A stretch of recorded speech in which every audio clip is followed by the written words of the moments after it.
ایک مرتبہ امام علی علیہ السلام ممبر پہ بیٹھے خطبہ دے رہے تھے۔ اسی دوران ایک شخص کھڑا ہوا اور اس نے امام علی علیہ السلام سے پوچھا کہ یا علی، میں شام سے کوفہ آیا ہوں صرف آپ سے سوال کرنے اور آپ سے معلومات حاصل کرنے۔ مولا علی علیہ السلام نے پوچھا، اے بندہ خدا، پوچھ، تجھے کیا پوچھنا ہے؟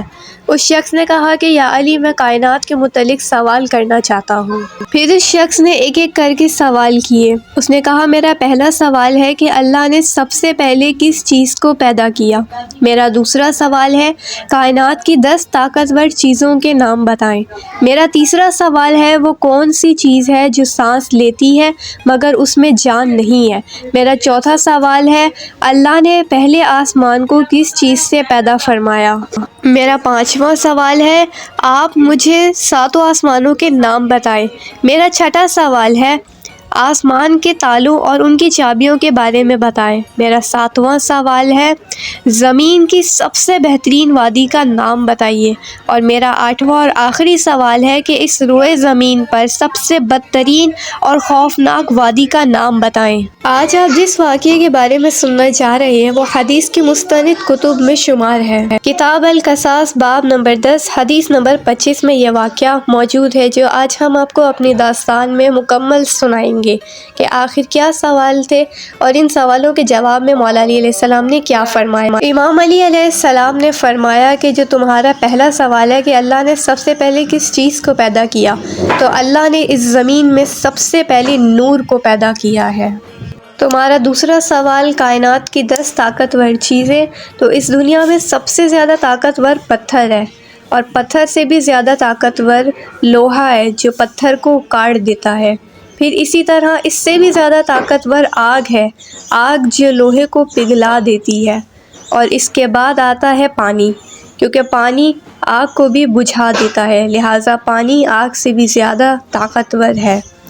پانی سے زیادہ طاقتور ہے ہوا، کیونکہ ہوا ہی کی وجہ سے بادل آسمان میں اڑتے رہتے ہیں۔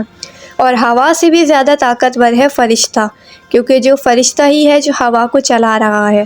اور فرشتے سے بھی زیادہ طاقتور ہے ملک الموت، کیونکہ ملک الموت اللہ کے اذن سے اسے کبھی بھی موت دے سکتا ہے۔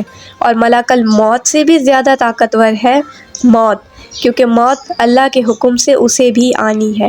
اور موت سے بھی زیادہ طاقتور ہے اللہ کا حکم، اللہ کا کن، کیونکہ جب اللہ کن فرما دے تو ہر کام ہو جاتا ہے، کیونکہ اللہ کے حکم کے آگے ہر ناممکن کام بھی ہو کر ہی رہتا ہے۔ اللہ کے آگے کچھ بھی ناممکن نہیں۔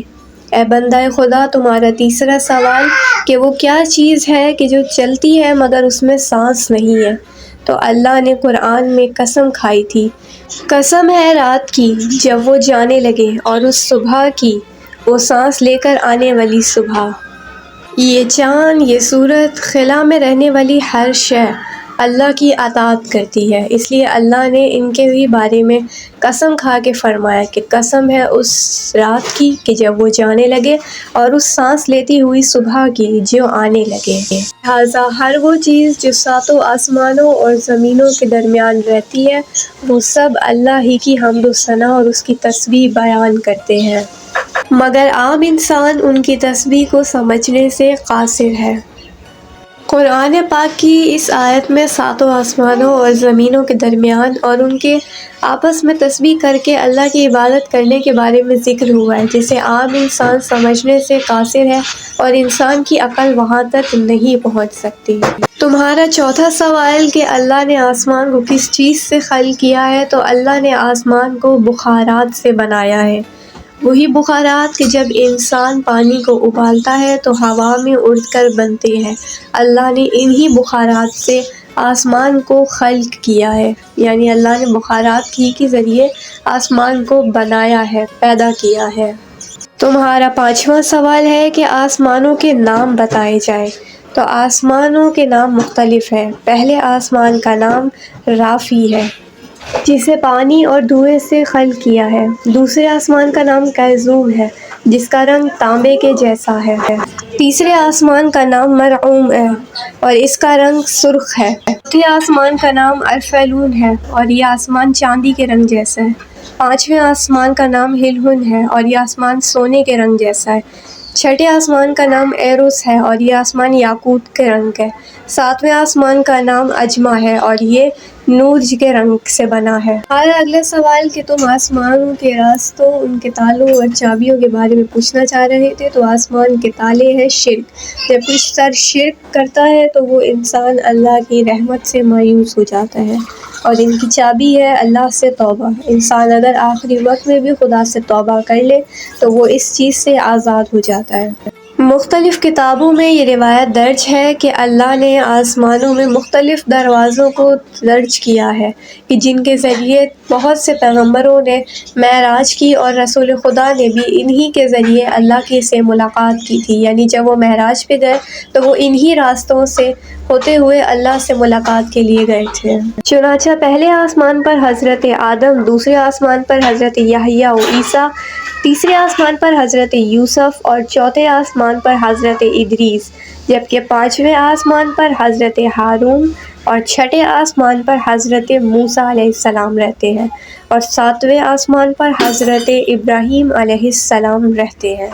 اللہ نے قرآن میں ارشاد فرمایا، قسم ہے راستوں والے آسمان کی، یعنی اس بات سے یہ ثابت ہوتا ہے کہ اللہ نے آسمان میں کچھ ایسے راستے خلق کیے کہ جن کے ذریعے انبیاء کرام علیہ السلام اسی رستوں سے آسمان پر جایا کرتے تھے اور آسمان کی سیر کرتے تھے۔ تمہارا ساتواں سوال کہ زمین میں سب سے بہترین وادی کون سی ہے، تو زمین میں سب سے بہترین وادی فرنادیپ ہے، جو کہ اس وقت سری لنکا میں پائی جا رہی ہے، اور یہ وادی اس لیے سب سے زیادہ خوشبخت سمجھی جاتی ہے کیونکہ حضرت آدم علیہ السلام کو جب اللہ نے زمین پر بھیجا تو سب سے پہلے وہ اسی جگہ پر آئے تھے، اور یہ جگہ سری لنکا میں موجود ہے آج بھی۔